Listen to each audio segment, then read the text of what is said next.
সাল্লাল্লাহু আলাইহি ওয়াসাল্লাম বলতেছেন, কোন ব্যক্তি যদি রাস্তায় চলার সময় গোবর দেখতে পেল, সেই গোবরটা যদি সরিয়ে ফেলে, অথবা কোনো একটা ইটের টুকরা দেখতে পেল, ইটের টুকরাটা যদি সরিয়ে ফেলে, অথবা কোনো কাটা যুক্ত অথবা কোনো কাঠের মধ্যে খিল কাটা এরকম ভাবে উপরের দিকে আপনার দাঁড়িয়ে আছে, আপনি এবার সেটাকে রাস্তা থেকে তুলে সাইড করে সরিয়ে ফেলে দিলেন।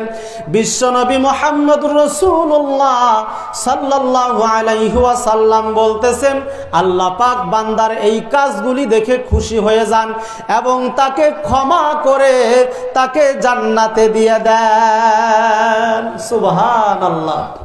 কাজটা কি খুব কঠিন? কাজটা খুব কঠিন? ছোট্ট কাজ, ক্ষুদ্র কাজ, তাই না? হাদিসটি বুখারীর মধ্যে আছে, হাদিসটি মুসলিমের মধ্যে আছে। বুখারী 6052 নম্বর হাদিস। সন্দেহ হয়, কোনো ব্যক্তি যদি রাস্তা থেকে একটা লাকড়ি, কাঁটাযুক্ত লাকড়ি যদি সাইড করে ফেলার কারণে আল্লাহর তার উপরে খুশি হয়ে তাকে ক্ষমা করে তাকে জান্নাত দেন, তাহলে আমরা যদি ওই কাজ করি আল্লাহ আমাদেরকে দিতে পারে কি পারে না? সন্দেহ আছে? আল্লাহ আছে, আমাদেরকে বিশ্বাস আছে? কারো কারো তো চলা, ঠিক কথা বলছেন, আছে, সন্দেহ আছে। মানে তার উঠা বসা, চলাফেরা, খাওয়া দাওয়া, কাজ কর্মে মনে হয় আল্লাহ মনে হয় নাই, ওই জন্য তো সে চুরি করে। ও মনে করছে এখানে কেউ দেখতে পাচ্ছে না, কিন্তু একজন দেখতে পাচ্ছেন, তিনি কে? তাহলে আল্লাহ আছে না নাই?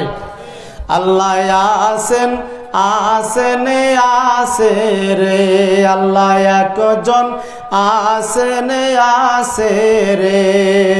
মাথার উপরে বিশাল আসমান, মাথার উপরে বিশাল আসমান, কোন কারিগর ওইটা বানাইল রে?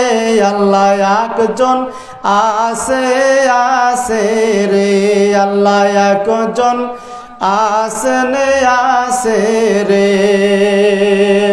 সমুদ্রের ধারে যাইয়া দেখো বাবা, যমুনার তীরে যাইয়া দেখো বাবা, কোন কারিগর ওইটা খুঁড়িল রে?